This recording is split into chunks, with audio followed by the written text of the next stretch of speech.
దేశవ్యాప్తంగా కూడా పార్లమెంట్ ఎన్నికలకు సంబంధించి ప్రచార కార్యక్రమంలో చాలా ముందున్నాం. అభ్యర్థుల ఎంపిక కానీ, కార్యకర్తల సిద్ధం కానీ, లేక ప్రజల నుంచి స్పందన,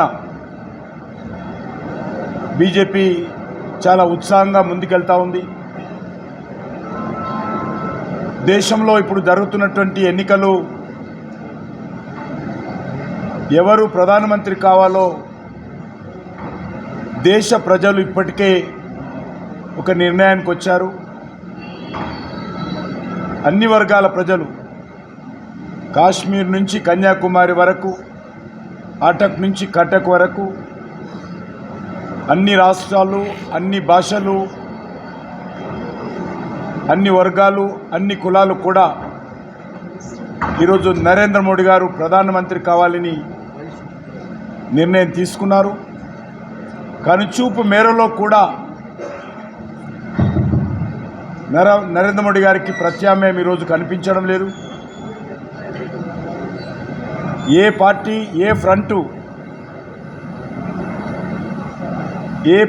ఏ ఫ్రంట్ కూడా ఈరోజు బీజేపీకి పోటీ లేదు.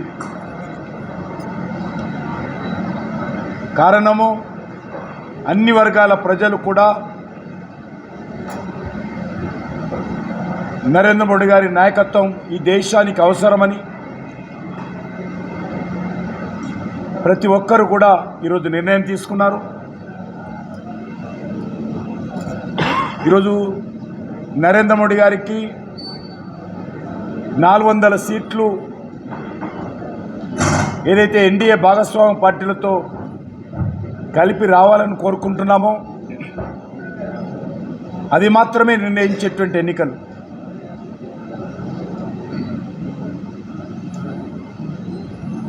కాంగ్రెస్ పార్టీ వచ్చేటువంటి పార్లమెంట్ ఎన్నికల్లో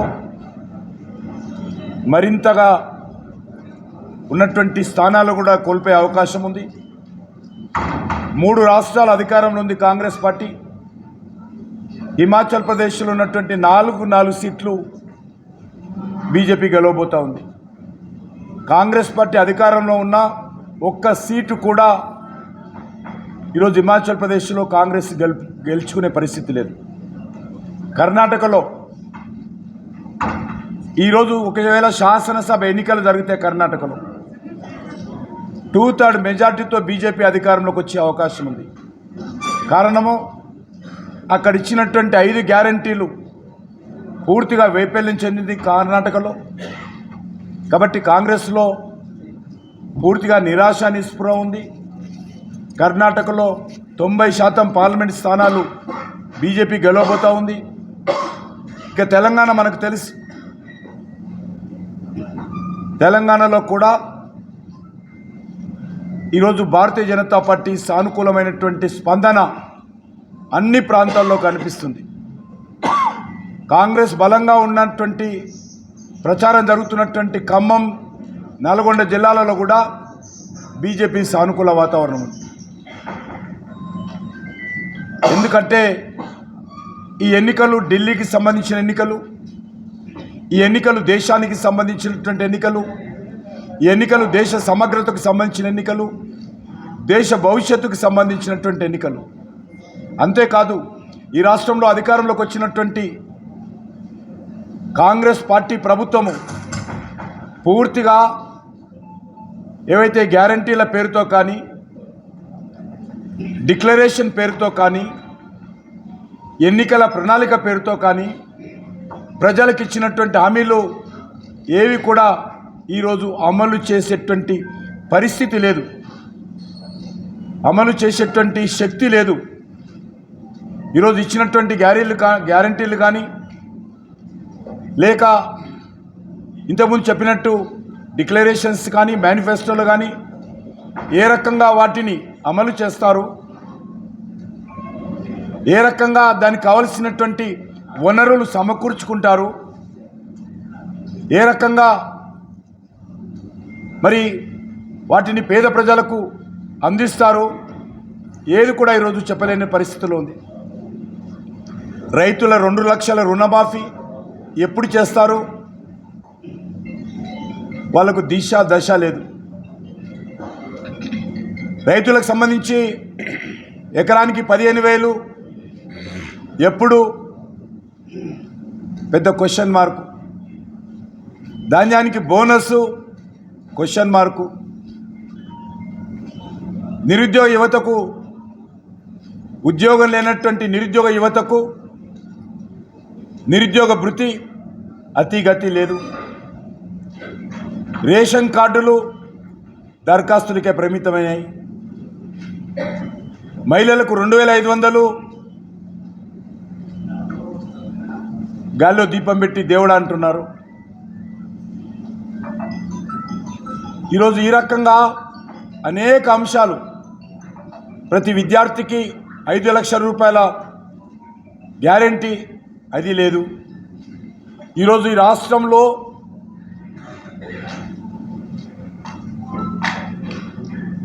కాంగ్రెస్ పార్టీ అధికారంలోకి వచ్చిన తర్వాత టీఆర్ఎస్ బాటలోనే ప్రభుత్వం నడుస్తూ ఉంది. గతంలో కేసీఆర్ కుటుంబం దోచుకుంటే ఈరోజు రాహుల్ గాంధీ కుటుంబం ఈ రాష్ట్రాన్ని దోచుకునేటువంటి ప్రయత్నం చేస్తాం. హైదరాబాదులో రియల్ ఎస్టేట్ వ్యాపారస్తులను, బిల్డర్స్ను, కాంట్రాక్టర్లను, కంపెనీలను ఏ ఒక్కరిని కూడా వదలడం లేదు. నేరుగా వెళ్ళి ఢిల్లీలో రాహుల్ గాంధీకి, కాంగ్రెస్ పార్టీకి ఎన్నికల డొనేషన్స్ ఇవ్వాలని ప్రతి ఒక్కరి మీద పిలిచి ఒత్తిడి చేస్తూ ఉన్నది రాహుల్ గాంధీ గ్యాంగు. కాంగ్రెస్ పార్టీకి ఓటేసిన పాపానికి ఈరోజు RG tax, Rahul Gandhi tax Telangana ప్రజల మీద కాంగ్రెస్ పార్టీ వేస్తూ ఉన్నది. ఈరోజు మనం చూస్తూ ఉన్నాం, ఏ ప్రాజెక్టుల మీద కూడా స్పష్టమైనటువంటి దర్యాప్తు జరగడం లేదు. అవినీతి కుంభకోణాల మీద ముఖ్యమంత్రి రేవంత్ రెడ్డి గారు ప్రతి అసెంబ్లీకి వెళ్ళి ప్రతి అసెంబ్లీలో ఉన్నటువంటి బీఆర్ఎస్ శాసనసభ్యుడు ఆ రోజు చేసినటువంటి అనేక రకాల అక్రమాల మీద దర్యాప్తు చేస్తామని చెప్పాడు. ఈ ఎమ్మెల్యే అట్టే చేశాడు, ఇక్కడ భూములు ఆక్రమించుకున్నాడు, అక్రమంగా ఇసుక వ్యాపారం చేస్తూ ఉన్నాడు, ఇక్కడ అక్కడ అక్రమంగా మైనింగ్ చేస్తూ ఉన్నాడు, ప్రభుత్వ భూమిని బినామీ పేర్లతో తీసుకున్నాడు. కాంగ్రెస్ పార్టీ ప్రభుత్వం వచ్చిన తర్వాత ఈ ఎమ్మెల్యే సంగతి చూస్తా, ఆ ఎమ్మెల్యే సంగతి చూస్తా, ఈ మంత్రి సంగతి చూస్తా, ఎన్ని మాటలు మాట్లాడిండు. ఇప్పుడు వాళ్ళందరినీ కూడా కాంగ్రెస్ పార్టీలో చేర్చుకుంటున్నాడు. మీరు కాంగ్రెస్ పార్టీలో చేరకపోతే మీ అక్రమ దందా వ్యవహారం బయటికి తీస్తా అని బెదిరించి ఒకరొకరిని కాంగ్రెస్ పార్టీలో చేర్చుకుంటున్నాడు. అంటే రేవంత్ రెడ్డి చేసినటువంటి ఉపన్యాసాలు, ఆ రోజు చేసినటువంటి బెదిరింపులు ఉత్తుత్తి మాటలే అని ఈరోజు తేలిపోయింది. కాళేశ్వరం మీద ఆ రోజు కేంద్ర ప్రభుత్వాన్ని లెటర్ రాశాడు, సిబిఐ దర్యాప్తు జరపాలని. కిషన్ రెడ్డికి దమ్ముందా? అమిత్ షా గారు అపాయింట్మెంట్ ఇస్తారా? అమిత్ షా గారు అపాయింట్మెంట్ ఇప్పిస్తే సాక్ష్యాలతో సహా నేను అమిత్ షా గారికి ఇస్తాను, సిబిఐ దర్యాప్తు చేస్తారా అని ఆ రోజు ప్రెస్లో మాట్లాడాడు. కానీ ఈరోజు 3 నెలలు దాటిపోయింది, కాళేశ్వరం కంచికెళ్ళింది, అవినీతి మరి ముచ్చటే లేదు. న్యాయ విచారణ పేరుతో కాళేశ్వరం దర్యాప్తును కోల్డ్ స్టోరేజ్లో పెట్టేశాడు. అంతేకాదు ఈరోజు ఈ యొక్క ఫోన్ ట్యాపింగ్ వ్యవహారం చిత్తశుద్ధితో నడవడం లేదు. ఎఫ్ఐఆర్స్ ఏవైతే వచ్చాయో ఆ ఎఫ్ఐఆర్లో ఎవరైతే ఇప్పటికీ అరెస్ట్ అయినటువంటి అధికారులు ఉన్నారో అందులో ఫోన్ ట్యాపింగ్ గురించి లేదు. ఏదైతే ఎక్విప్మెంటు ఫోన్ ట్యాపింగ్ కావలసినటువంటి ఉపయోగించినటువంటి ఎక్విప్మెంటు డిస్ట్రాయ్ చేసిన విషయమే ఉంది తప్ప ఫోన్ ట్యాపింగ్ వేరంలో ఈరోజు ఈ ప్రభుత్వం చిత్తశుద్ధితో వేరించడం లేదు. ఈరోజు మనవి చేస్తా ఉన్నాను, రాష్ట్రం ఒక దిక్కు మరి కరువు ముంచుకొస్తూ ఉంది. అనేక ప్రాంతాలలో తాగునీటి ఎద్దడికి ప్రమాదాలు ఏర్పడుతూ ఉంది. హైదరాబాద్ నగరంతో సహా ఈరోజు తాగునీటి ఎద్దడి ఏర్పడేటువంటి అవకాశం ఉంది. విద్యుత్ కోత అప్పుడే ప్రారంభమైంది. వ్యవసాయ రంగానికి, పారిశ్రామిక రంగానికి, గృహ అవసరాలకు, వ్యాపార అవసరాలకు విద్యుత్ కోతలు ఏర్పడతా ఉన్నాయి. దీన్ని ఏ రకంగా అధిగమించేటువంటి పరిస్థితితో ఈరోజు కాంగ్రెస్ పార్టీ ప్రభుత్వంలో కనిపించడం లేదు. ఈరోజు తెలంగాణ ప్రజల పరిస్థితి పెంక మీద నుంచి పొయ్యిలో పడ్డట్టు అయిపోయింది. దొంగలు పోయి గజ దొంగలు వచ్చినట్టుగా ఉంది ఈరోజు తెలంగాణలో. అందుకే నేను తెలంగాణ ప్రజానీకాన్ని కోరుతా ఉన్నాను, కేసీఆర్ యొక్క అహంకారపూరితమైనటువంటి పరిపాలనకు, కేసీఆర్ యొక్క నియంతృత్వ పాలనకు, కేసీఆర్ యొక్క అవినీతి పాలనకు, కేసీఆర్ యొక్క కుటుంబ పాలనకు వ్యతిరేకంగా తెలంగాణ ప్రజలు ఆ రోజు స్పందించారు. కానీ ఆ రోజు మరి కేసీఆర్ను ఓడించాలన్నటువంటి ఒకే ఒక ఆలోచనతో కాంగ్రెస్ పార్టీకి ఓటేయడం జరిగింది. కానీ కాంగ్రెస్ పార్టీ మీద ప్రేమతో తెలంగాణ ప్రజలు ఓటేయలే.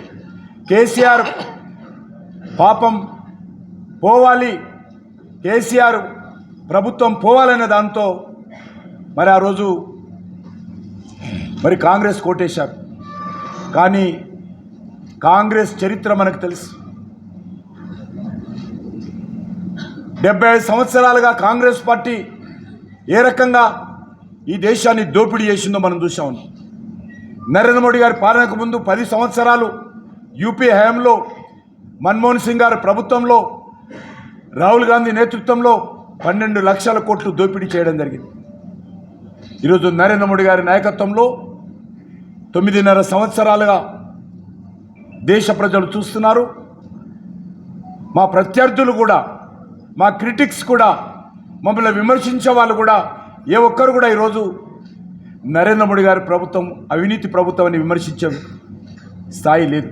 ఎందుకంటే ఆ రకంగా అంకిత భావంతో, చిత్తశుద్ధితో, పారదర్శకతతో నరేంద్ర మోడీ గారి ప్రభుత్వము గత 9.5 సంవత్సరాలుగా అద్భుతంగా దేశానికి సేవ చేయడం జరిగింది.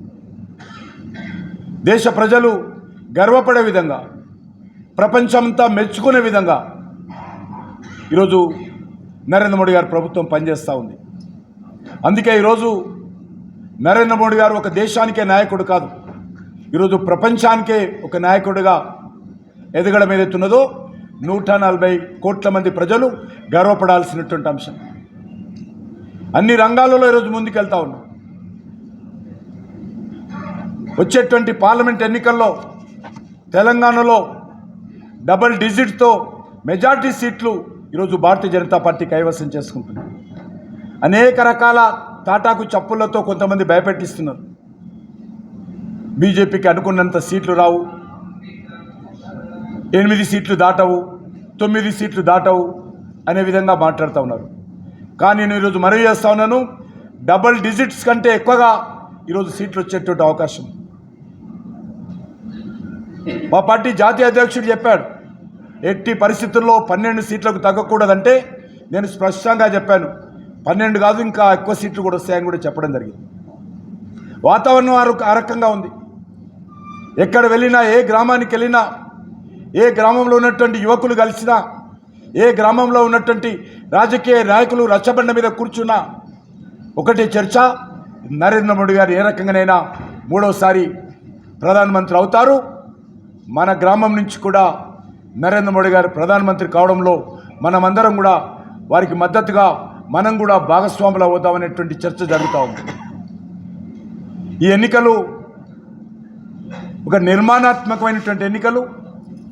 ఖచ్చితంగా వచ్చే 5 సంవత్సరాలు మేము 4 అంశాల మీద దృష్టిని కేంద్రీకరించి మా ప్రభుత్వ పాలన ఉండబోతూ ఉంది. ఈ 4 అంశాల్లో ఒకటి రైతులు. ఇప్పటికే రైతాంగం కోసం అనేక రకాలుగా కేంద్ర ప్రభుత్వం చర్యలు తీసుకోవడం జరిగింది. రైతుల ఎరువుల గిట్టుబాటు ధర విషయంలో కావచ్చు, రైతుల ఎరువుల సబ్సిడీ కానీ, రైతుల ఉత్పత్తుల గిట్టుబాటు ధర కానీ, లేక మోడీ డబ్బులు రైతుల అకౌంట్లో వేయడం కానీ, అద్భుతంగా ఈరోజు మోడీ గారి ప్రభుత్వం పనిచేస్తూ ఉంది. ప్రతి ఎకరానికి ప్రతి సంవత్సరము ఎరువుల సబ్సిడీ పైన సుమారు 19,000 రూపాయలు నరేంద్ర మోడీ గారి ప్రభుత్వము రైతులకు అందిస్తూ ఉంది. సబ్సిడీ రూపంలో అందిస్తూ ఉంది. ప్రపంచమంతా కూడా ఎరువుల ధరలు పెరగనటువంటి దేశము నరేంద్ర మోడీ గారి నాయకత్వంలో భారతదేశం మాత్రమే. దేశ రైతులను మరి ఆదుకోవాలనే దృక్పథంతో ప్రపంచమంతా ఆర్థికమైనటువంటి మాధ్యం ఏర్పడి ఇజ్రాయెల్ లేక రష్యా లేక ఉక్రెయిన్ లాంటి అనేక దేశాలలో ఉద్రిక్త పరిస్థితులు ఉన్నప్పుడు నేపథ్యంలో ప్రపంచమంతా కూడా ఎరువుల ధరలు పెరిగాయి. కానీ పెరగనటువంటి దేశము భారతదేశం మాత్రమే. ఇటీవల క్యాబినెట్లో నిర్ణయం చేయడం జరిగింది. ఏమైనప్పటికీ కూడా ఎట్టి పరిస్థితుల్లో ఎరువుల ధరలు పెరగకుండా మనం రైతులకు అండగా ఉందామని చెప్పి ప్రధానమంత్రి గారు క్యాబినెట్ మీటింగ్లో చెప్పడం జరిగింది. ఇప్పటికే ఒక్క ఎకరా మీద యూరియా కావచ్చు, డిఏపి కావచ్చు, ప్రతి సంవత్సరానికి సుమారు 19,000 రూపాయలు రైతులకు సబ్సిడీ ఎకరా మీద అందిస్తూ ఉన్నాం. అంతేకాకుండా తెలంగాణ రాష్ట్రంలో ధాన్యం కొనుగోలు మీద ప్రతి సంవత్సరము 26,000 కోట్ల రూపాయలు కేంద్ర ప్రభుత్వం ఖర్చు పెడతా ఉంది. ఈరోజు నేను రాష్ట్ర ప్రభుత్వాన్ని కూడా డిమాండ్ చేస్తూ ఉన్నాను, ధాన్యం కొనుగోలు కేంద్రాలు వెంటనే ప్రారంభించండి. ప్రతి న్యాయ పైసా కేంద్ర ప్రభుత్వం ఖర్చు పెడుతుంది. బస్తాల నుంచి మొదలు పెడితే మరి బస్తాలు ఎత్తేటువంటి అమాలీ ఛార్జీలు కూడా, ట్రాన్స్పోర్ట్ ఛార్జీలు కూడా కేంద్ర ప్రభుత్వం చెల్లిస్తుంది. కాబట్టి తెలంగాణ రైతులకు ఏమాత్రం ఇబ్బంది కలగకుండా ధాన్యం కొనుగోలు చేయండి. కేంద్ర ప్రభుత్వము పూర్తిగా కొనుగోలు చేస్తుంది. దానికి కావలసినటువంటి అన్ని రకాల ఖర్చు నరేంద్ర మోడీ గారి ప్రభుత్వం భరిస్తుంది. కాబట్టి రానున్నటువంటి 5 సంవత్సరాలు కూడా మా లక్ష్యము రైతులను మరింతగా ఆదుకునేటువంటి, వ్యవసాయ రంగాన్ని ముందు తీసుకెళ్లేటువంటి కార్యాచరణ ప్రణాళిక భారతీయ జనతా పార్టీ వచ్చి 5 సంవత్సరాలు డెడికేషన్తో పనిచేస్తాము. రెండో సెక్టారు మహిళలకు సంబంధించి ఈరోజు పొదుపు సంఘాలను ప్రోత్సహించే కార్యక్రమం, పొదుపు సంఘాలకు 20 లక్షల రూపాయలు రుణాలు ఇచ్చే కార్యక్రమం, పొదుపు సంఘాలకు అన్ని రకాలుగా అండగా ఉండేటువంటి కార్యక్రమం, బ్యాంకుల నుంచి ఇతోధికంగా రుణ సాయం ఇచ్చే కార్యక్రమం, పొదుపు సంఘాలకు స్కిల్ ట్రైనింగ్ ఇచ్చేటువంటి కార్యక్రమం పెద్ద ఎత్తున మేము చేపట్టబోతా ఉన్నాం. రానున్న రోజుల్లో ప్రతి గ్రామంలో కూడా ఒక డ్రోన్ ఇచ్చి, మరి డ్రోన్ అక్క పేరు మీద ఈరోజు ప్రతి గ్రామంలో మహిళలకు శిక్షణ ఇచ్చి డ్రోన్ల ద్వారా వ్యవసాయదారులకు, రైతాంగానికి ఆదుకునేటువంటి ప్రయత్నం చేయబోతున్నాం. క్రిమి సంహారక మందులు కానీ, ఫెర్టిలైజర్స్ కానీ డ్రోన్ల ద్వారా ఉపయోగించబోతా ఉన్నాం. డ్రోన్ల ద్వారా ఉపయోగించినట్లయితే ఖర్చు తగ్గుతుంది. దాని ద్వారా వ్యవసాయానికి సంబంధించినటువంటి పంట ఉత్పత్తి కూడా పెరుగుతూ ఉంది. అంతేకాకుండా మీకు తెలుసు, మహిళలకు 33% చట్టసభల్లో కల్పించడం జరిగింది. అన్ని రకాల ఉద్యోగాల్లో మహిళలకు ముందు పెద్దపీట వేస్తూ ఉన్నాం. సైనికుల్లో కానీ మహిళలకు మరి పెద్ద ఎత్తున ప్రోత్సాహం కల్పిస్తున్నాం. 75 సంవత్సరాలుగా సైనిక్ స్కూళ్ళల్లో మహిళా అభ్యర్థులకు అడ్మిషన్ లేకుండా ఉండేది, కానీ ఈరోజు కల్పించాం. అంతేకాకుండా మహిళలకు సంబంధించినటువంటి మరి ఈరోజు అన్ని రకాలుగా భారతీయ జనతా పార్టీ ప్రభుత్వం సహకరించేటువంటి ప్రయత్నం చేస్తున్నాం. మూడవది పేద ప్రజలను అన్ని రకాలుగా ఆదుకునేటువంటి కార్యక్రమం. ఇప్పటికే మీకు తెలుసు, ప్రతి పేదవాడి ఇంట్లో టాయిలెట్ నిర్మాణం చేసే కార్యక్రమం, ప్రతి పేదవాడి ఇంట్లో గ్యాస్ కనెక్షన్ ఇచ్చే కార్యక్రమం, ప్రతి పేదవాడికి ఆయుష్మాన్ భారత్ పేరు మీద 5 లక్షల రూపాయల వైద్య సహకారం అందించే కార్యక్రమం, ప్రతి పేదవాడి ఇంట్లో నల్లా ద్వారా దేశవ్యాప్తంగా నీళ్ళు ఇచ్చే కార్యక్రమం, ప్రతి పేదవాడికి ఈరోజు మరి అన్ని రకాలుగా అండగా నిలబడడం కోసము భారతీయ జనతా పార్టీ ప్రభుత్వము ముందుకు వస్తున్న విషయం మీకు తెలుసు. ఏ ఒక్క ఇంట్లో కూడా టాయిలెట్ లేనటువంటి ఇల్లు ఉండడం కూడా నిర్ణయించుకున్నాం. గ్రామీణ ప్రాంతాల్లో కుగ్రామాల్లో కూడా ప్రతి పేదవాడికి అండగా ఉండేటువంటి కార్యక్రమం చేపడతా ఉన్నాం. ఈరోజు అనేక చేతి వృత్తులకు సంబంధించినటువంటి వాళ్ళు కావచ్చు, లేకపోతే చిన్న వ్యాపారం చేసేటువంటి వాళ్ళు కావచ్చు, బ్యాంకుల నుంచి వచ్చే 5 సంవత్సరము అన్ని రకాలుగా పేదవాడు తన కాళ్ళ మీద తాను నిలబడే విధంగా మరి ఈరోజు బ్యాంకుల ద్వారా కేంద్ర ప్రభుత్వం పెద్ద ఎత్తున ఆర్థిక సహకారము పేదవాడికి అందించబోతున్నామని మనం చేస్తూ ఉన్నాను. 4వ సెక్టారు యువకులను కూడా వచ్చే 5 సంవత్సరాలు మా ప్రభుత్వము అంకిత భావంతో అన్ని రకాలుగా యూత్ ఎంపవర్మెంట్ కోసం కృషి చేస్తాము. యువకులకు సంబంధించి ఉపాధి అవకాశాలు మెరుగుపరుస్తాం. మ్యానుఫ్యాక్చరింగ్ యూనిట్లో పెద్ద ఎత్తున ఉద్యోగ అవకాశాలు కల్పిస్తాం. యువకులకు సంబంధించి నూతన విద్యా విధానంలో వాళ్ళకు సులువైనటువంటి మరి అన్ని రకాలుగా మరి వాళ్ళకు స్కిల్లింగ్ నేర్పించేటువంటి కార్యక్రమం ఎడ్యుకేషన్ విధానంలో అందుబాటులో తీసుకొచ్చి పెద్ద ఎత్తున నూతన విద్యా విధానం ద్వారా యువతకు అన్ని రకాలుగా అండగా ఉండేటువంటి కార్యక్రమం చేపడతాం. కాబట్టి దాని మీద ఇంకా ఎన్నికల తర్వాత కూడా అందరి అభిప్రాయాలు తీసుకొని వచ్చేటువంటి 5 సంవత్సరాలు ఈ 4 రంగాలలో 4 వర్గాలకు ప్రధానమైనటువంటి మరి వాళ్ళకు అండగా ఉండేటువంటి ప్రత్యేక కార్యక్రమాలు తీసుకుంటాం. ఇప్పుడు జరుగుతున్నటువంటి కార్యక్రమాలు దాన్ని ఉధృతం చేస్తూనే ఈ 4 రంగాలకు ప్రత్యేక కార్యాచరణతో ముందుకెళ్లాలని కేంద్ర ప్రభుత్వం నిర్ణయం తీసుకుంది. ఆ దిశలోనే మేము ముందుకెళ్తామని చెప్పి ఈ సందర్భంగా వనిచేస్తూ తెలంగాణలో కూడా ఖచ్చితంగా అన్ని సీట్లు గెలిచేటువంటి కార్యక్రమం కోసం ముందుకెళ్తా ఉన్నాం. హైదరాబాద్ లాంటి సీటు అసదుద్దీన్ ఓవైసీ ప్రాతినిధ్యం వహిస్తున్నటువంటి మజ్లిస్ పార్టీ సీటును కూడా ఈరోజు కైవసం చేసుకోవడం కోసం ప్రయత్నాలు చేస్తూ ఉన్నాం. ఈరోజు అసదుద్దీన్ ఓవైసీకి మరి నిద్ర లేని రాత్రులు మాత్రమే మిగిలాయి. ఆ రకంగా ఈరోజు భారతీయ జనతా పార్టీ కార్యాచరణ ప్రణాళిక రూపొందించుకొని ముందుకెళ్తా ఉన్నాం. ముఖ్యంగా ఉభయ మహబూబ్నగర్ జిల్లాలో ఏదైతే నాగర్ కర్నూల్ అదేవిధంగా పాలమూరు ఈ 2 స్థానాలు కూడా భారతీయ జనతా పార్టీ విజయం సాధిస్తాము. మంచి మెజార్టీతో విజయం సాధిస్తాం. ఇక్కడ ఉన్నటువంటి ప్రజలు ఇప్పటికే నిర్ణయం చేసుకున్నారు. గతంలోనే ఇక్కడ పోటీ చేసినటువంటి మరి భారతీయ జనతా పార్టీ జాతీయ ఉపాధ్యక్షురాలు మరి కొద్ది తేడాతో ఓడిపోవడం జరిగింది. ఈసారి తప్పకుండా ఈ సీటు విజయం సాధిస్తాము. తప్పకుండా నరేంద్ర మోడీ గారి ప్రభుత్వంలో మహబూబ్ నగర్ పార్లమెంటు నియోజకవర్గ ప్రజలు కూడా భాగస్వాములు కాబోతున్నారు. ఇక్కడి నుంచి కూడా మంచి మెజార్టీతో డీకే అరుణ గారిని మహబూబ్నగర్ జిల్లా ప్రజలు గెలిపించి పంపిస్తారని చెప్పి ఈ సందర్భంగా మనయేస్తున్నాను. ఆ దిశలో రాజకీయాలకు అతీతంగా గత శాసనసభ ఎన్నికల్లో మీరు బీజేపీకి ఓటు వేయకపోవచ్చు మెజార్టీ ప్రజలు, కానీ ఈ ఎన్నికల్లో అందరూ కూడా దేశం కోసం, దేశ అభివృద్ధి కోసం, దేశ భవిష్యత్తు కోసం, దేశంలో శాంతి భద్రతల పరిరక్షణ కోసం, దేశంలో వ్యవసాయ రంగ అభివృద్ధి కోసం, దేశంలో ఆధ్యాత్మికమైనటువంటి మరి చింతన కోసం ఖచ్చితంగా ఈరోజు నరేంద్ర మోడీ గారి నాయకత్వంలో భారతీయ సంస్కృతి, భారతీయ జాతీయ భావజాలం కోసం మరి నరేంద్ర మోడీ గారికి అండగా మహబూబ్నగర్ ప్రజలు ఉంటారు. ఎందుకంటే మహబూబ్నగర్ జిల్లా మొదటి నుంచి కూడా భారతీయ జనతా పార్టీకి బలమైనటువంటి జిల్లా. ఇప్పుడు మంచి సానుకూలమైనటువంటి వాతావరణం ఉంది.